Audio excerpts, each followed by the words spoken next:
What's up, YouTube? I'm Robert, and you're watching the B1KER Bar Podcast. So you buy a couple of bikes, and you're thinking at that point you're gonna be like, I'm gonna reach out to some veterans, and just like do like weekly rides and take these guys on them, or monthly rides, or like what was the plan?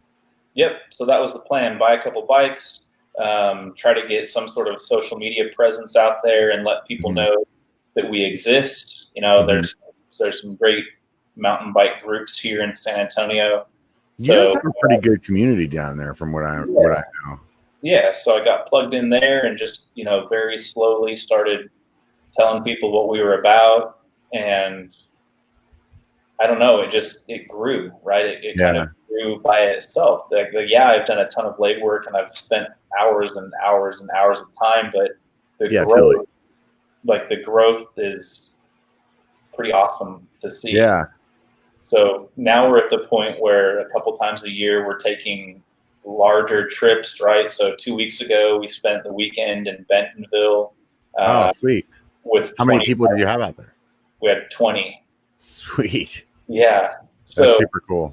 Yeah, which is rad. So going from, hey, I've got this bike you can use here locally to, hey, we can afford to pay for travel, lodging, food, right, for 20 people to go ride Bentonville has been an astronomical leap. So how'd you come up with that first 10 grand?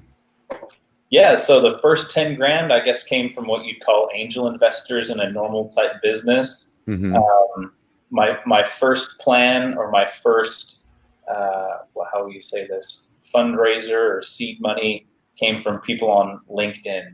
I think people are sleeping on LinkedIn, but I just got on there and I made this post and I told everybody what I wanted to do, and had some family members and colleagues and people that I had gone to church with in California.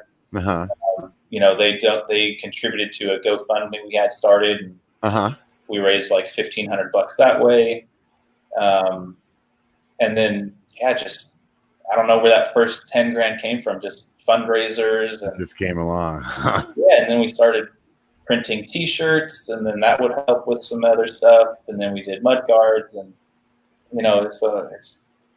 so merchandising is some of the ways that you're continuing to bring money in. Do you have people like they're able to like just donate, or? Yeah. So that's just like right through the website? Yeah. So you can donate right on the website. There's a link there.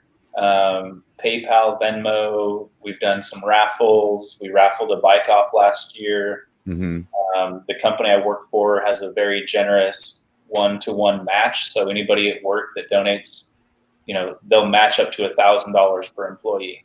Right. So people at work. So you do some back alley stuff. You're like, here's $1,000, dude. Give it back to me, and then we'll get 2. We got to keep it above board. Oh, okay. Yeah. That's what it is. But no, so it's just good. The local community really stepped up this past fall and helped us fundraise for a trailer, because that was kind of the next logical step for me, is somewhere we can haul bikes and gear and spare parts and maybe a work stand for some of these bigger trips that we do. So somebody put together a fundraiser and they raised, like $3,000, and we bought a trailer with it. So what were they doing for a fundraiser? What kind of fundraising? Like when somebody says fundraiser, like the only thing that my mind can think of is like washing cars. So yeah, we weren't washing cars and Speedos or anything. Yeah. Okay. But, good. Facebook has some pretty great fundraising tools.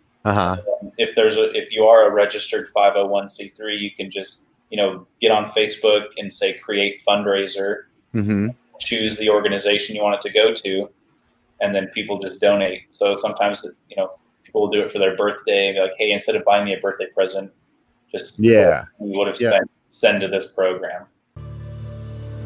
If you like that, make sure you check out the full episode. And hey, do me a favor, before you take off, hit the like and subscribe.